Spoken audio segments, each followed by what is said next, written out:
Hello students, learners globe YouTube channel में आप सभी का स्वागत है। आज के इस वीडियो में हम देखिए झारखंड का जो एंट्रेंस एग्ज़ाम होने वाला है बीएड का, उसके लिए मैं आप लोग को पिछले साल का जो क्वेश्चन पेपर है वो मैं यहाँ पे आज सॉल्व करवाऊंगा। तो आज जो मैं सॉल्व कराने जा रहा हूँ वो 2019 का पेपर है और 2022 का पेपर है, दोनों का हिंदी का पेपर मैं सॉल्व कर रहा हूँ। इससे अलावा मैं बता दूँ कि चैनल से जो लोग पहली बार आए हो ना, सब्सक्राइब जरूर कर लीजिएगा। बहुत ही बेहतरीन और सुंदर तरीके से मैं यहाँ सॉल्व कराने जा रहा हूँ, तो आपके लिए यहाँ पे कारगर साबित होगा। तो चैनल से जुड़ जाएँ, सब्सक्राइब अभी कर लें ताकि बाद में आगे के वीडियोज़ मिस ना हो। फिर मैं आगे जाके क्या करूँगा, एक मैराथन का वीडियो डालने जा रहा हूँ। इस वीडियो के नीचे मैं डिस्क्रिप्शन बॉक्स में भी लिंक डाल दूंगा, कमेंट बॉक्स में भी आपको लिंक डाल दूंगा। तो जो लोग वो वाला मैराथन देखना चाहते हैं ज़रूर से ज़रूर देख लेना, बहुत ही इंपॉर्टेंट है और एग्जाम में आपके लिए बहुत ही यहाँ पे हेल्पफुल साबित होने वाला है। तो चलिए हम लोग 2019 और 2024 का पेपर सॉल्व कर लेते हैं। Hello guys, learners globe YouTube channel में आप सभी का स्वागत है। आज की इस वीडियो में देखिए हम हिंदी का आप लोग का जो भी आप लोग का सेट है उसका हम सॉल्यूशन लेके आए हुए हैं। और ये हिंदी का सेट बहुत ही इंपॉर्टेंट है आप लोग के बीएड के एंट्रेंस के लिए। और याद रखिए आगे भी जाके काम देगा, क्योंकि कोई भी एंट्रेंस दोगे आगे जाके तो हिंदी का अगर पेपर रहेगा, जैसे केवीएस हो गया, एनबीएस हो गया, आगे जाके जितने भी एग्जाम दोगे तो हिंदी का जरूरत पड़ने वाला है। तो ये बहुत ही यूजफुल रहने वाला है वीडियो। तो आप लोग वीडियो को देखने से पहले एक बार चैनल सब्सक्राइब कर लीजिए, जो लोग पहली बार इस चैनल से जुड़ रहे हैं। और जितना भी बीएड से रिलेटेड वैकेंसीज आएंगी, जितनी भी वैकेंसीज आने वाली हैं और जो भी नोट्स वगैरह रहेगा, अपडेट रहेगा, इस चैनल पर मिलेगा। ठीक है, तो ये बीएड वालों के लिए स्पेशल बनाया गया है और डीएलएड वालों के लिए। तो चैनल सब्सक्राइब कर लीजिएगा, लर्नर्स ग्लोब। तो चलिए आज हम लोग हिंदी का पेपर चलते हैं। ये पेपर आप लोग का बीएड में पूछा हुआ पेपर है, ठीक है, और 2022 में पूछा हुआ है। तो देखिए इसको हम सॉल्यूशन करेंगे तो उससे आप लोग को भी बहुत सारा हिंट मिलेगा और क्वेश्चन कैसे सॉल्व करने वो भी आपको पता चलेगा। फर्स्ट क्वेश्चन देखिए पूछ रहा, ब्लैंक दिया हुआ है, धातु वे हैं जो किसी दूसरे शब्द से ना बने हो। बोल रहा वैसे धातु जो किसी दूसरे शब्द से ना बने हो तो उसको क्या कहते हैं, मूल धातु कहते हैं, है ना। मूल धातु वे हैं जो किसी दूसरे शब्द से बनकर ना बने हो, है ना, मिलकर बने ना हो। तो ये मूल है और मूल से मिलकर बनता है यौगिक। याद रखिएगा, मूल से जुड़कर बनता है यौगिक, है ना। जैसे मूल में आपका जैसे हो गया कि खाना, है ना, तो खाना से क्या बनेगा, खिलाना, है ना। तो ये जो खिलाना बना ये यौगिक है। क्या है, ये यौगिक है। लेकिन खाना क्या हुआ, ये आपका मूल धातु हुआ। जैसे रहना, है ना, रहना, है ना, तो ये आपका हो गया मूल धातु। तो इस तरह से आपको समझना होगा कि मूल धातु और इसमें क्या अंतर है। और आपको मैं बताता हूँ, जैसे बैठना, है ना, और आप किसी को बोलोगे बैठाना, है ना, बैठाना क्या हो गया, बैठाना हो गया आपका यौगिक, है ना। फिर उसी तरह से चलना को चलाना, रंग को रंगना, तो रंग हो गया मूल और रंगना हो गया यौगिक। ठीक है, तो रंग से रंगना, है ना, चल से चलना, चलना से चलाना। देखो चलना मूल धातु हो गया, चलाना क्या हो गया, यौगिक धातु हो गया। तो इस तरह से आपको जो जहाँ पे किसी दूसरे शब्द से ना मिलकर बने हो तो वो क्या हो जाता है, मूल धातु हो जाते हैं। ठीक है, यहाँ पे सभी टिक जो मारे वो सही नहीं है, आप लोग यहाँ पे आंसर मैच करते चलिएगा। सेकंड क्वेश्चन क्या दिया, प्रतिदिन, प्रतिफल, प्रत्यक्ष आदि शब्द ब्लैंक भाषा के अव्ययी भाव समास के उदाहरण है। ठीक है, ऑप्शन देखिए क्या क्या दिया हुआ है आपको। ऑप्शन दिया हुआ है संस्कृत के, हिंदी के, उर्दू के, और इनमें से कोई नहीं। तो याद रखिएगा संस्कृत का यहाँ पे आंसर सही हो जाएगा, सेकेंड का ऑप्शन नंबर ए। क्योंकि संस्कृत में क्या होता है कि जो अव्ययी भाव समास होता है उसकी परिभाषा होता है कि प्रथम पद जो इसका होता है अव्ययी भाव समास में वो अव्यय होता है। क्या होता है, अव्यय, है ना। अव्यय जानते होंगे कि किसी के कारण इसमें चेंजिंग नहीं आता है, वो होते हैं अव्यय। ठीक है, तो अव्यय होते हैं संस्कृत में प्रथम पद। लेकिन वही कभी कभी क्या होता है अपवाद के रूप में हिंदी में अपवाद के रूप में कभी कभी संज्ञा या सर्वनाम, है ना, संज्ञा या विशेषण, ये सारे जो चीज़ होते हैं ये कभी कभी आप लोग का यहाँ पे प्रथम पद बन जाता है, लेकिन संस्कृत में नहीं बनता है। तो यहाँ पे प्रतिफल, प्रत्यक्ष और प्रतिफल, प्रतिदिन, ये जितने भी हैं इसमें सभी में आपको देखिए प्रथम पद अव्यय है, सभी में प्रथम पद अव्यय है और इस कारण से ये संस्कृत के अंदर चला जाएगा। ठीक है, याद रखिएगा। तो देखिए थोड़ा सा मैं आपको बता दूं कि हिंदी का पेपर थोड़ा सा डिफिकल्ट लग सकता है सभी को, लेकिन करते रहोगे तभी आपको समझ में आएगा। जैसे अभी आपको अव्ययी भाव का समास का आपको परिभाषा भी याद हो गया कि अव्ययी भाव समास किसको कहते हैं, जिसका प्रथम पद क्या हो, अव्यय हो। ठीक है, जैसे कि अगर पूछ दे कि प्रतिदिन क्या कौन सा समास है तो आप लोग तुरंत मारिएगा कि वो अव्ययी भाव समास के अंदर आता है, प्रतिदिन। याद रखिएगा, ठीक है। चलिए नेक्स्ट क्वेश्चन। चलिए अभी यौगिक के बारे में भी अगर आप पूछेगा तो यौगिक भी समझ गए। शुरू में जो चीज़ डिफिकल्ट लगता है, लेकिन बाद में अगर समझ आते हो तो वो आपको टिक करने में भी आसान करेगा। तो वीडियो को पूरा देखा करें, फिर से मैं बता रहा हूँ, और दोस्तों को शेयर कर लें, चैनल सब्सक्राइब कर लें। और अभी मैं बता दूंगा कि कैसे आप लोग को टेलीग्राम ग्रुप में भी जुड़ना है। मैं फिर से बता दे रहा हूँ, टेलीग्राम ग्रुप में सभी को जुड़ जाना है। और इंस्टाग्राम और टेलीग्राम में क्या होगा कि आपके मैसेज का भी मैं रिप्लाई करने का कोशिश करूँगा। ये चैनल का ही मैं इंस्टाग्राम ID भी बना दिया हूँ। ठीक है, तो देखते हैं टेलीग्राम में भी जुड़ जाइएगा। तो देखिए थर्ड नंबर क्वेश्चन क्या पूछ रहा है कि ब्लैंक दिया हुआ है, क्रिया अर्थ में अनुमति बोधक क्रिया की विरोधिनी है। तो देखिए अनुमति बोधक हो गया, अवकाश बोधक हो गया, ये सभी जितने भी दिख रहे हैं ये सारी आपके संयुक्त क्रिया के भेद हैं। तो याद रखिएगा कि कौन कौन से क्रिया, सकर्मक क्रिया, अकर्मक क्रिया, वो सारे जो आपको होते हैं उनके फिर भेद भी हैं। तो वो सारे आप लोग देख लीजिएगा, सकर्मक, अकर्मक, है ना, अकर्मक हो गया, संयुक्त क्रिया हो गया, संयुक्त क्रिया के अंदर फिर द्विकर्मक हो गया। तो ये सारे आप लोग देख लीजिएगा, ये सारे आप लोगों को होमवर्क में दे देता हूँ कि सारे क्रिया ये सब जो है इससे प्रश्न आते हैं, तो आप लोग देख लेना इसे। यहाँ पे पूछ रहा है कि अनुमति बोधक क्रिया की विरोधिनी। तो अनुमति बोधक जो होता है उसमें कार्य के करने की बोध होता है, ठीक है, कार्य को करने के लिए जो अनुमति हम लोग लेते हैं उस अनुमति का बोध होता है अनुमति बोधक क्रिया में। तो यहाँ पे पूछ रहा है उसका विरोधिनी, तो उसका विरोधिनी हो जाता है, याद रखिएगा, अवकाश बोधक। क्योंकि अवकाश बोधक में क्या होता है कि किसी संयुक्त क्रिया, जिस संयुक्त क्रिया में क्या होता है किसी कार्य को ठीक ढंग से पूरा करने के लिए अवकाश का बोध हो, ठीक है, ठीक काम करने के लिए अवकाश का बोध हो, तो उसे अवकाश बोधक संयुक्त क्रिया कहते हैं। जैसे भाई मुश्किल से सो पाया, तो इस तरह से जो होते हैं वो अवकाश बोधक के अंदर आते हैं, याद रखिएगा। तो ये अनुमति बोधक क्रिया की विरोधिनी कही जाती है। चलिए नेक्स्ट क्वेश्चन देखिए कि वर्ण शब्द और वाक्य के विचार से व्याकरण के मुख्य विभाग होते हैं। तो देखिए वर्ण विचार, शब्द विचार, वाक्य विचार के हिसाब से व्याकरण में विचार से व्याकरण के मुख्य कितने 3 भेद हो जाते हैं। तो 4 का आपका ए ऑप्शन बिल्कुल सही हो जाएगा। ठीक है, चलिए नेक्स्ट क्वेश्चन की तरफ चलते हैं। और इसी तरह के वीडियोस बाकी सेट भी लाया करूंगा। मैं फिर से बता रहा हूँ, टीचिंग एप्टीट्यूड का मैंने 2-3 सेट डाल दिया है और इसी प्रकार से सभी सेट का जल्दी जल्दी डाला जाएगा। तो चैनल सब्सक्राइब कर लीजिए। हिंदी का सेट भी डाला जाएगा और रेगुलर बेसिस पर वीडियो देखा करें। ऐसा ना हो कि लास्ट में देखोगे तो लास्ट में बहुत ज़्यादा जत्था जमा हो जाएगा। जत्था समझ रहे हैं, बहुत सारा ढेर जमा हो जाएगा। चलो देखो, ब्लैंक उन संस्कृत शब्दों को कहते हैं जो प्राकृत भाषा बोलने वालों के उच्चारण से बिगड़ते बिगड़ते कुछ और ही रूप हो गए, जैसे बच, आज्ञा, मुंह, बंस इत्यादि। याद रखिए कि तत्सम होते हैं जो कि ज्यों के त्यों रह गए।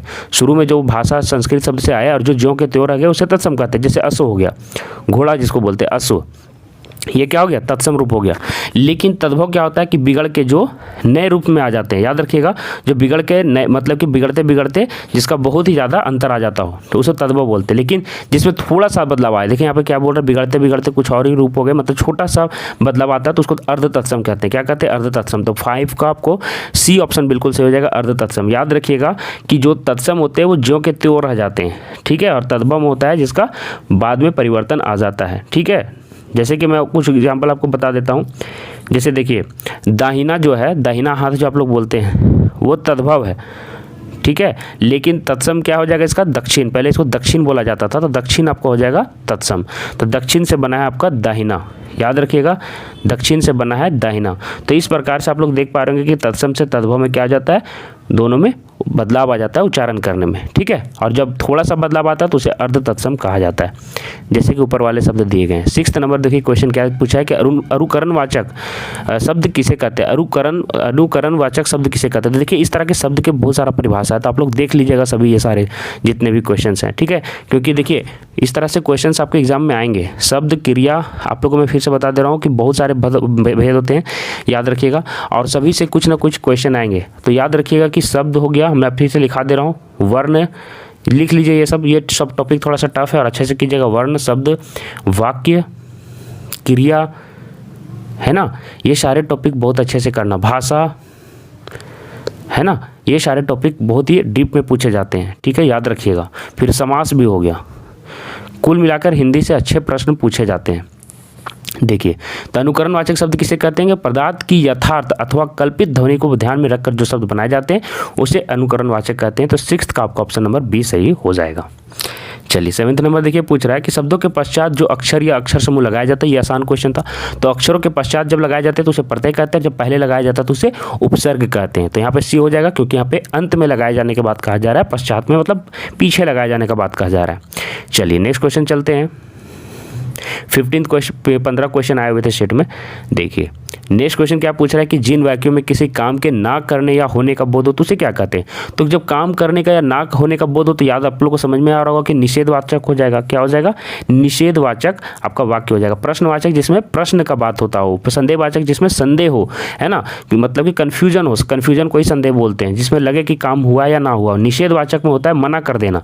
और विधानवाचक क्या होता है, याद रखिएगा कि विधानवाचक में किसी प्रकार की जानकारी प्राप्त होती है उसे विधानवाचक शब्द मतलब वाक्य कहते हैं। जैसे कि राधा पढ़ती है तो इससे पता चलता है ना कि राधा पढ़ने का काम कर रही है। भारत देश आज़ाद देश है, तो ये सब विधानवाचक हो गए जिसमें काम की जानकारी। निषेधवाचक में जैसे मैं ये काम नहीं करता हूँ, तो ये सब निषेधवाचक। प्रश्नवाचक कब कहाँ गए थे, इस तरह से। और संदेहवाचक में तुम वहाँ थे भी या नहीं थे। तो इस तरह से क्वेश्चन है। फिर देखिए नेक्स्ट क्वेश्चन पूछ रहा है कि अब मुझे दौड़ा नहीं जाता, या वाक्य खाली स्थान वाच्य का उदाहरण है। तो देखिए कर्म वाच्य, फिर होता है कर्तृवाच्य मतलब कर्ता का जो जिसमें पे प्रभाव रहता है, ठीक है, और जिसमें भाव को मतलब कि जिसमें कर्ता और कर्म को छोड़कर भाव को मतलब कि विशेष दर्जा दिया जाए तो वहाँ पे भाववाचक हो जाता है, ठीक है।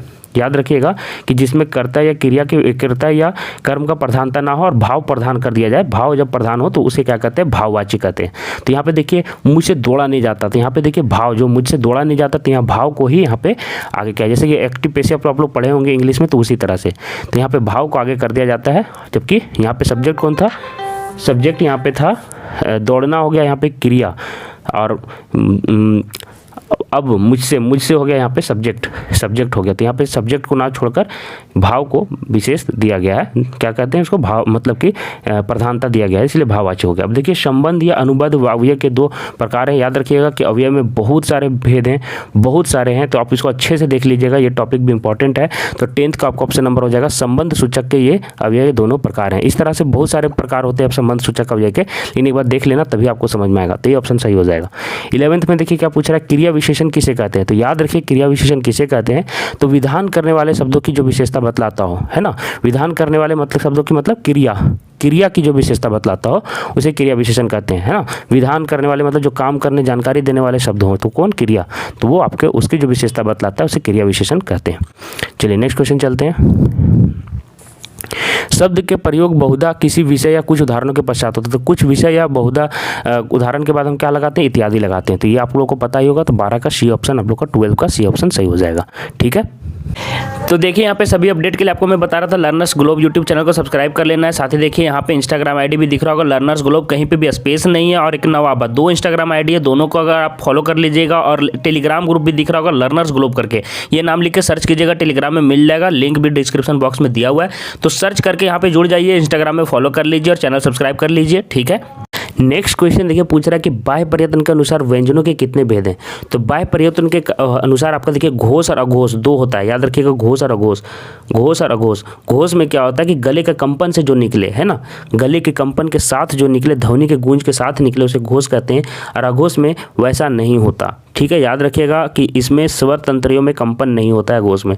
तो याद रखिए बाह्य प्रयत्न के अनुसार घोष और अघोष 2 हो जाते हैं, ठीक है। जैसे का और खा, ये जो होते हैं आपके जितने भी शुरू के 2 होते हैं, ठीक है, वर्ण, ठीक है, ये सभी में शुरू वाले वर्ण जो हो गए चा छा, ये सब में क्या होते हैं, स्वर तंत्रों में मतलब कि कंपन नहीं होता है। तो ये अघोष हो गया। सघोष कौन कौन हो गए, ग, घ, अंग, है ना। तो इस समय क्या होता है, स्वर तंत्रों में कंपन हो जाता है। तो ये सभी गूंज या नाद के साथ निकलते हैं, तो ये हो गए आपके घोष। तो याद रखिएगा घोष और अघोष 2 यहाँ पे आपके हो जाते हैं व्यंजनों के भेद बाह्य प्रयत्न के अनुसार से। अब यहाँ पे देखिए विशेषण 2 प्रकार से लिखे जाते हैं। तो याद रखिए कि पूर्णांक बोधक को हम लोग 2 प्रकार से लिख सकते हैं। जैसे 100 को हम लोग ऐसे लिख सकते हैं, है ना, और साथ में इसको हम लोग ऐसे भी लिख सकते हैं 100, ठीक है। तो ये हो गया पूर्णांक बोधक आपका सही हो जाएगा। इसी तरह से 56, 55 लिख सकते हैं, ठीक है। बहुत सारे इंग्लिश मीडियम वालों को लिखने में प्रॉब्लम होता है हिंदी, है ना। फिर देखिए जो क्रिया विशेषण दूसरे शब्दों में प्रत्यय या जोड़ने से बनते हैं उन्हें क्रिया विशेषण कहते हैं। जो दूसरे से जोड़ने से बनते हैं तो अभी आप लोग को मैंने बताया था यौगिक हो जाएंगे, ठीक है। तो ये आपके हो जाएंगे यौगिक, ठीक है। तो इस तरह से देखिए मैंने आपके ये वाला सेट कंप्लीट करवा दिया है। ये आपका मतलब कि बीएड एग्जाम में आया हुआ था। दोस्तों झारखंड के जितने भी एग्जामिनेशंस हैं इसकी तैयारी के लिए एक बहुत ही अच्छा लर्निंग प्लेटफॉर्म बताने जा रहा हूँ, झारखंड सक्सेस सीरीज़। आप लोग प्ले स्टोर ओपन करें, प्ले स्टोर में जाकर झारखंड सक्सेस सीरीज़ ये लिख कर सर्च करें और ये वाला ऐप आप लोग अभी इंस्टॉल कर लें।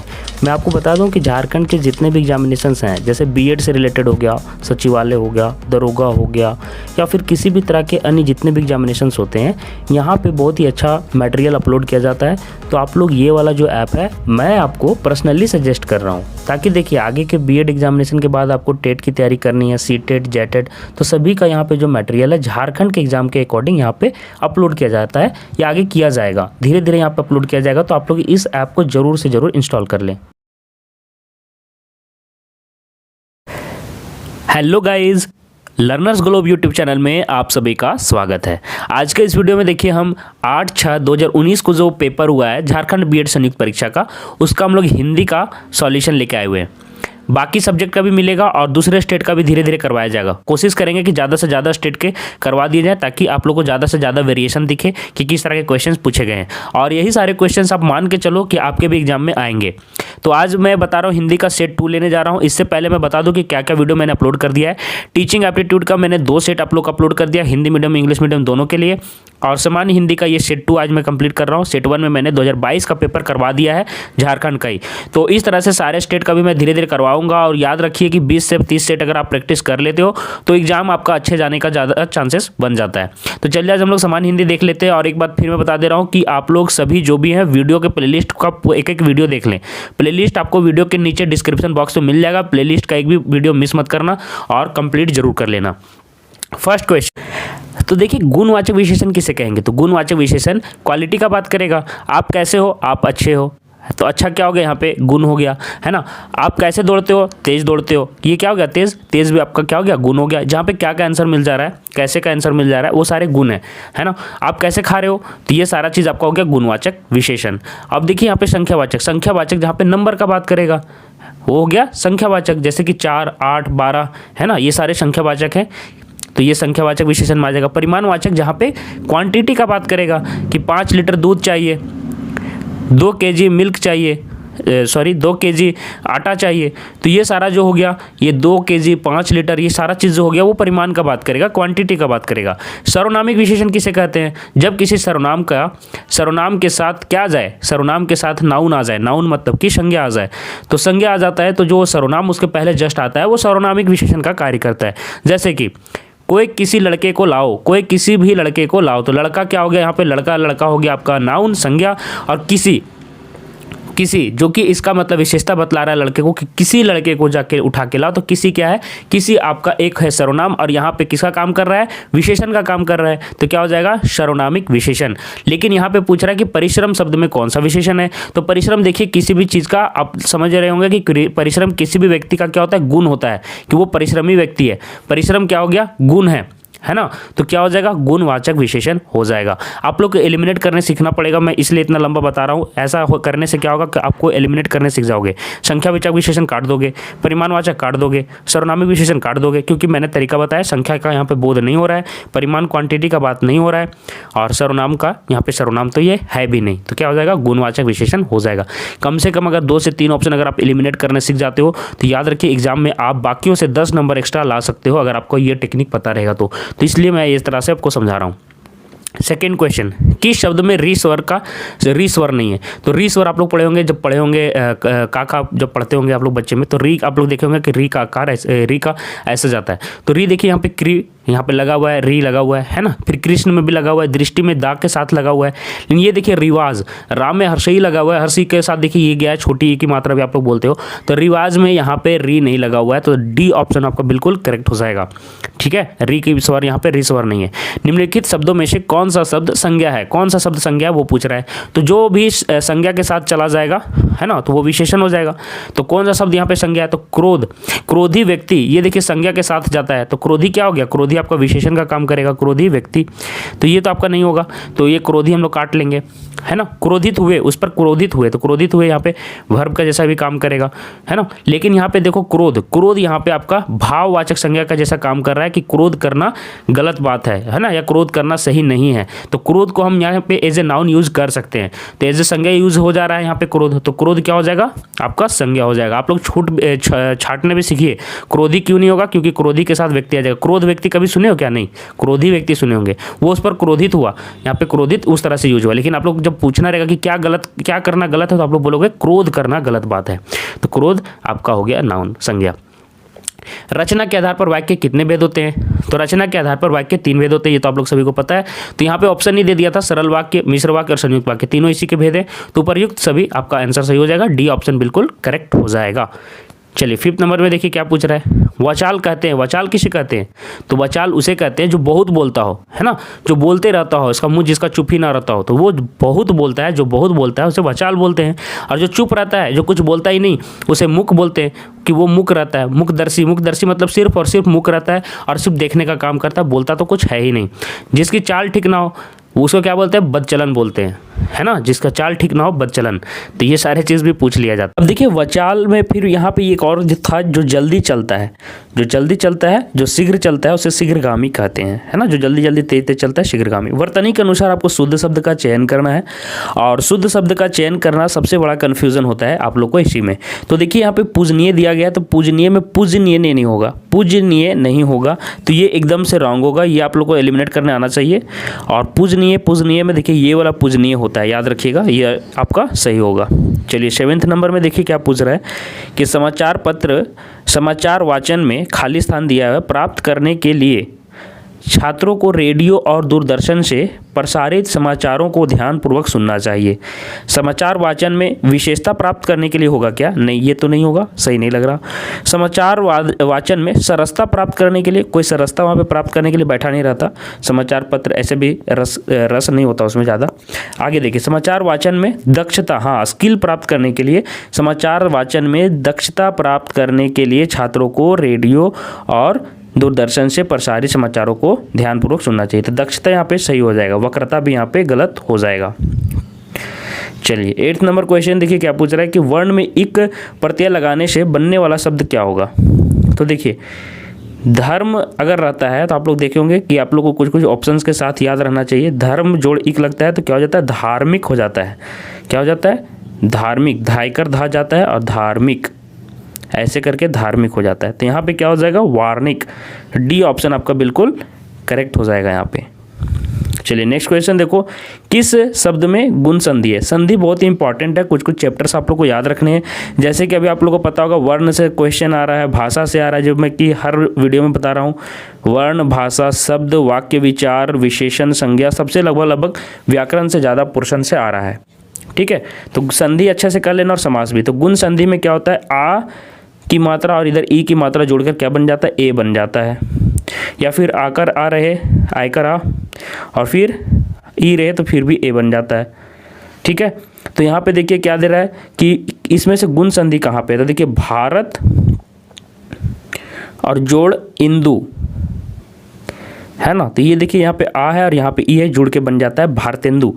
तो यहाँ पे बी ऑप्शन आप लोग का करेक्ट हो जाएगा, 9 का बी नंबर। आप लोग संधि का अच्छे से देख लीजिएगा, इंपॉर्टेंट है। आगे देखिए यहाँ पे विलोम शब्द पूछ रहा है औरत का। देखिए व्यक्ति में क्या होता है ना, आदमी और औरत दोनों इंक्लूड हो जाते हैं। मनुष्य भी ऐसा ही है जिसमें मेल और फीमेल दोनों इंक्लूड हो जाते हैं। तो ये दोनों ऑप्शन तो आपके नहीं ही होंगे। अब देखिए औरत आपको पूछ रहा है, तो औरत हम लोग क्या बोलते हैं? आदमी औरत दोनों को एक साथ जोड़ के बोलते हैं। तो विलोम शब्द में एग्जैक्ट जो दूसरा का एकदम विलोम रहता है उसी को उल्टा जो रहता है उसी को चुनना रहता है, जो सबसे सही ऑप्शन दे। तो ये और ये नहीं होगा। पति तो होगा नहीं, औरत का पति थोड़ा ही होता है। औरत यहाँ पे जनरली बोल रहा है सभी औरतों के लिए, और पति हो जाता है पत्नी के लिए विशेष तौर पर। तो औरत के लिए क्या यहाँ पे चुनेंगे? आदमी को चुनेंगे। तो सी ऑप्शन आपका बिल्कुल करेक्ट हो जाएगा। और देखिए सभी तरह की अपडेट और जानकारी के लिए आपको लर्नर्स ग्लोब यूट्यूब चैनल को सब्सक्राइब कर लेना है। अभी आप जो वीडियो देख रहे हैं लर्नर्स ग्लोब यूट्यूब चैनल में ही देख रहे हैं, तो चैनल को सब्सक्राइब कर लेना। टीचिंग के लिए सबसे बेस्ट चैनल है, और यहाँ पे मैं कोशिश करूँगा कि सभी तरह के जितने भी कंटेंट है मैं आप लोग को अवेलेबल करवा दूँ। यूट्यूब चैनल लर्नर्स ग्लोब का आपको सब्सक्राइब कर लेना। अब आगे देखिए इंस्टाग्राम आईडी में अपडेट के लिए आप लोग फॉलो कर सकते हैं। इंस्टाग्राम आईडी है लर्नर्स ग्लोब, कहीं पे भी स्पेस नहीं है, लर्नर्स ग्लोब करके सर्च कीजिए नाम लिख के। और नवाभा भी हमारा ही इंस्टाग्राम आईडी है, दोनों को आप लोग फॉलो कर लीजिएगा। दोनों चैनल का इंस्टाग्राम आईडी है, लर्नर्स ग्लोब और नवाभा, दोनों अलग अलग इंस्टाग्राम आईडी है, दोनों को फॉलो कर लीजिए, दोनों चैनल का ही है। और टेलीग्राम ग्रुप में जो लोग ज्वाइन करना चाहते हैं वो लर्नर्स ग्लोब जरूर से कर लीजिए। ये मैं बोलूँगा कि एक बार तीनों को जरूर अपडेट के लिए तीनों को सब्सक्राइब कर लीजिए, तीनों से जुड़ जाइए। इंस्टाग्राम में फॉलो कर लीजिए और टेलीग्राम में ज्वाइन कर लीजिए। लर्नर्स ग्लोब करके है, सर्च कीजिएगा। और यहाँ पे देखिए लिंक भी मैंने दे दिया है, डिस्क्रिप्शन बॉक्स में भी वीडियो का मिल जाएगा लिंक से जुड़ जाते हो तो बहुत अच्छी बात है। अगर नहीं जुड़ पाते हो तो लर्नर्स ग्लोब करके सर्च करना, टेलीग्राम में जुड़ जाओगे। ठीक है, आगे देखते हैं 11। अब 11वें नंबर क्वेश्चन देखिए क्या पूछ रहा है कि निम्न में से कौन सा समूह विष्णु भगवान का पर्यायवाची शब्द है। याद रखिएगा कि जो भी भगवान के नाम पर जो पर्यायवाची शब्द आता है वो काफ़ी कंफ्यूजिंग होता है, क्योंकि देखिए उनका पर्यायवाची शब्द कुछ ज़्यादा ही होता है। अब जैसे देखिए अमृत का पूछेगा तो अमृत का क्या होता है? पीयूष, सोधा, व्योम, पीयूष, सोधा, इस तरह से करके रहेगा, पीयूष, सोधा। तो ये सब का ज़्यादा नहीं रहता है, ठीक है। लेकिन देखो भगवान का बहुत सारा रहता है, तो इसमें आपको पकड़ने में थोड़ा सा कन्फ्यूजन होगा। तो ये सारे क्वेश्चन आप लोग थोड़ा अच्छे से देखिएगा, क्योंकि भगवान विष्णु का हो गया, फिर महादेव का हो गया, शंकर भगवान का, फिर आप गणेश जी का हो गया, है ना, फिर आपका लक्ष्मी जी का हो गया, लक्ष्मी माता का, है ना। फिर उसके बाद और कौन सा हो गया, दुर्गा माता का हो गया। ये सब का आप अच्छे से देख लेना, क्योंकि आप इसमें फंसोगे, है ना, समझ में आ रहा है। बाकी का ज़्यादा नहीं रहता है। तो चलिए फिर भी मैं बताने की कोशिश करता हूँ। तो देखिए यहाँ पे सुदेश जो होता है सुंदर होता है, और फनिश जो होता है नाग का होता है। तो ये दोनों तो नहीं है। चक्रपाणी तो खैर विष्णु जी को ही बोला जाता है। चतुर्भुज अवतार लिए थे ना महाभारत में दिखाने के लिए। एक हाथ में क्या रहता है, कमल रहता है, और साथ में आप देख पा रहे होंगे चतुर्भुज जो लिए थे। देखिए रिलेट कर पाओगे तो याद रहेगा। चक्रपाणी जो चक्र को हाथ में धारण किए हुए, तो चक्रपाणी तो विष्णु भगवान ही धारण किए हुए हैं चक्र को। तो ये चक्रपाणी और चतुर्भुज ये दोनों हो गए आपके भगवान विष्णु।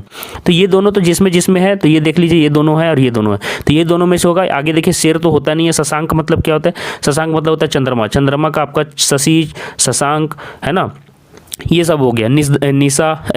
निशाकर ये सब। तो ये सब आपके ये शेर शशांक ये वाला तो गलत हो गया। फिर आगे देखिए महिधर। महिधर मतलब हो गया शिखर या फिर अचल, या फिर जो आपका क्या बोलते हो, जो आपको पहाड़ पर्वत हो गया वो हो गया।